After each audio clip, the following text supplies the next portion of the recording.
Hey, sugars. How's everybody doing on this fantastic Friday? I pray that you all are doing well, and I pray that this video finds you all in perfect health and in perfect peace. I am at home resting, and I was just going through a couple of notes of mine, and it brought remembrance to me that today is a very special day for me that I totally forgot about because it just seems like yesterday. But today is my anniversary of the first time that I sent out an encourage marriage message. And today makes my year anniversary. So for 12 months, I have been delivering encourage relationship and marriage messages. And I'm like, oh my gosh, it just seems like yesterday when I started doing that. But it's actually been a year, y'all. It's been a whole year.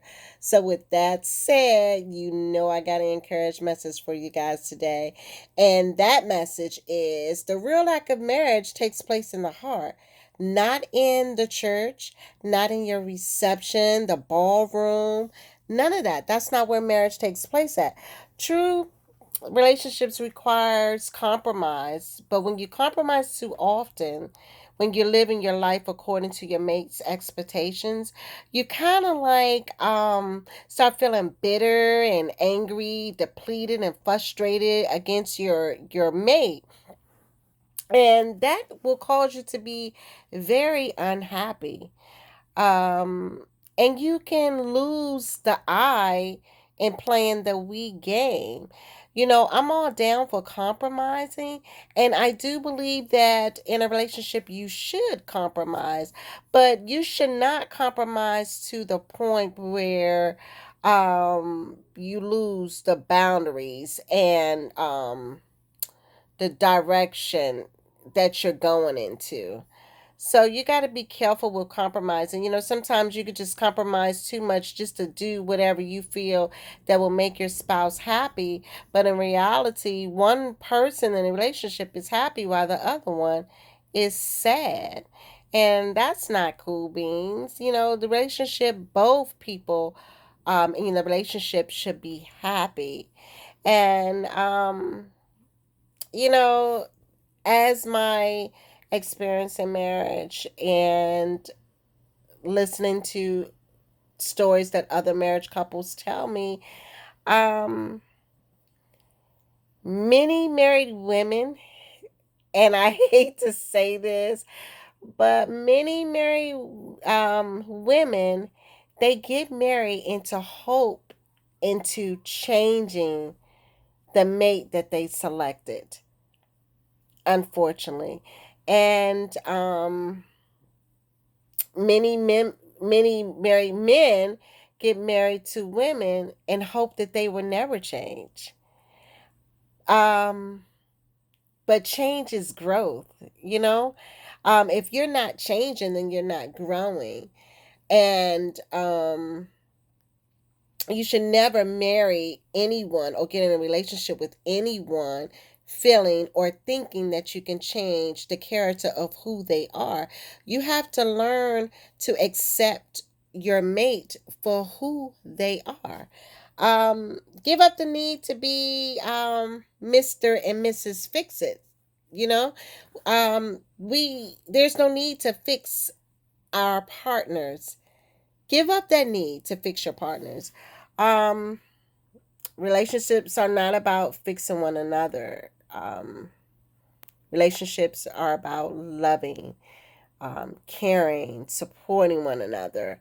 Um, a lot of us may think it's our responsibility to save our spouse or our mate.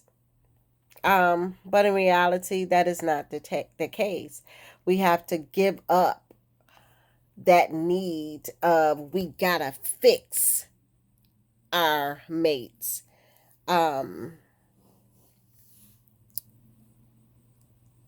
one advice I can say is, um, if something is going on in your marriage and you feel like your spouse needs some adjustment in some areas. It's all in how you say it and how you support your partner in recognizing and taking the steps to make those things better.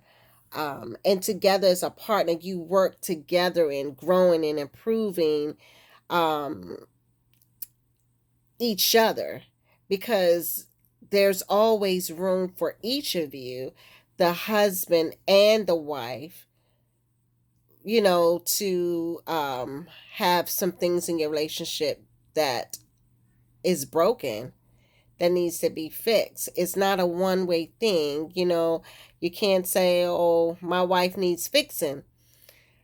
That may be true. Your wife may need some things that need adjustment in her role as a wife, just as well as the husband may need things that need to be adjusted as his role as a husband.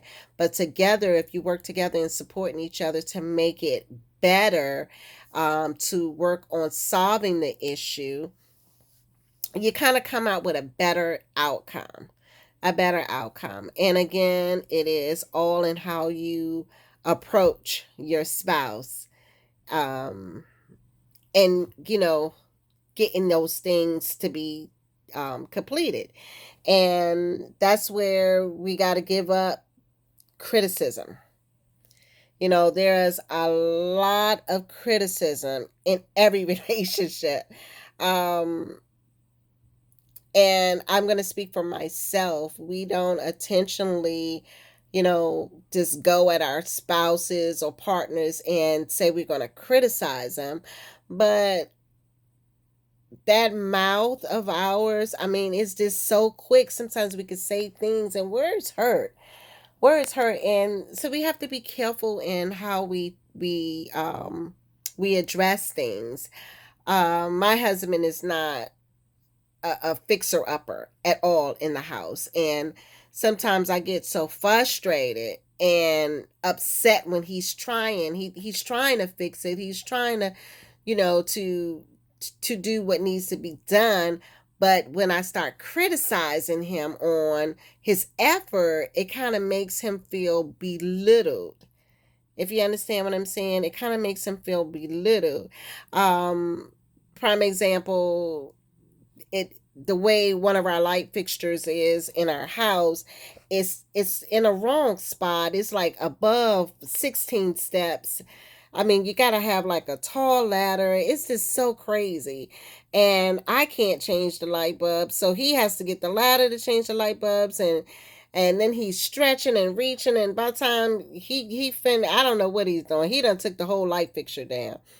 And I can laugh about it now, but I tell you, every single time he changes that light bulb, I am having a fit. And I may say some things that is not so sweet. And I have to I have to check myself and say, listen, Tangela, stop criticizing. It's a way to saying things. And every little thing our partner does or doesn't do, instead of appreciating the many things that made you fall in love with your spouse the first time. The first time, there are so many things that your spouse was doing or may have done in your time together that made you so happy. It caught your eye, it lit a fire, and you fell in love with that person for who they was when you first met them, right? You did. So seek and praise the good things about your spouse and not criticize the shortcomings about your spouse.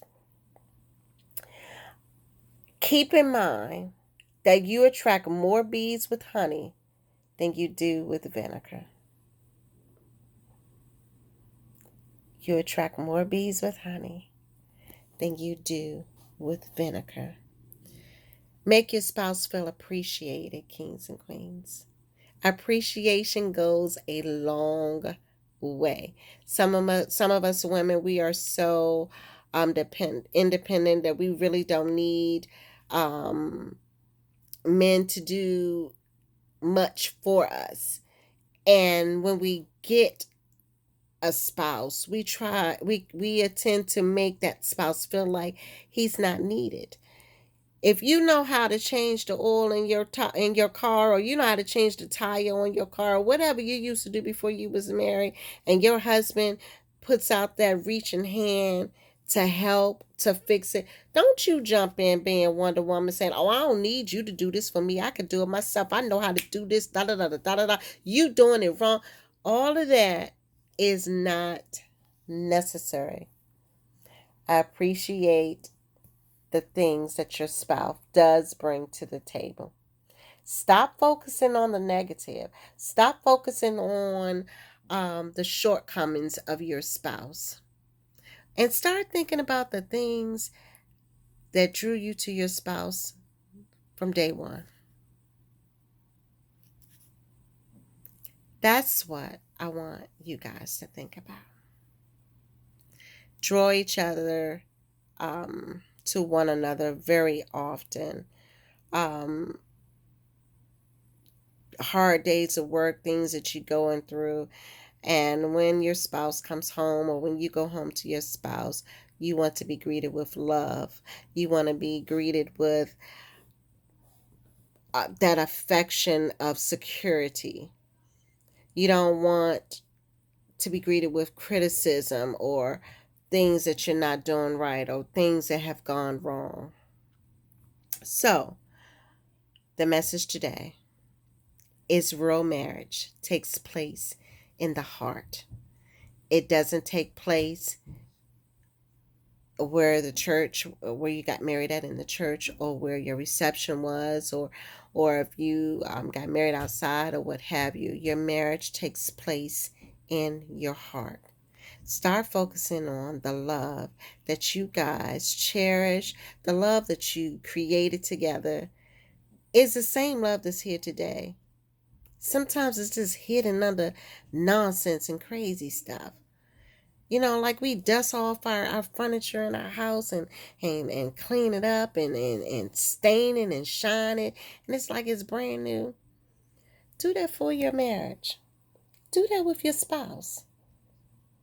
Clean out the little cobwebs and stain and shine it. And it'll be just like brand new. You guys be blessed. Be a blessing to one another. And I want you guys to love beyond the meaning of love.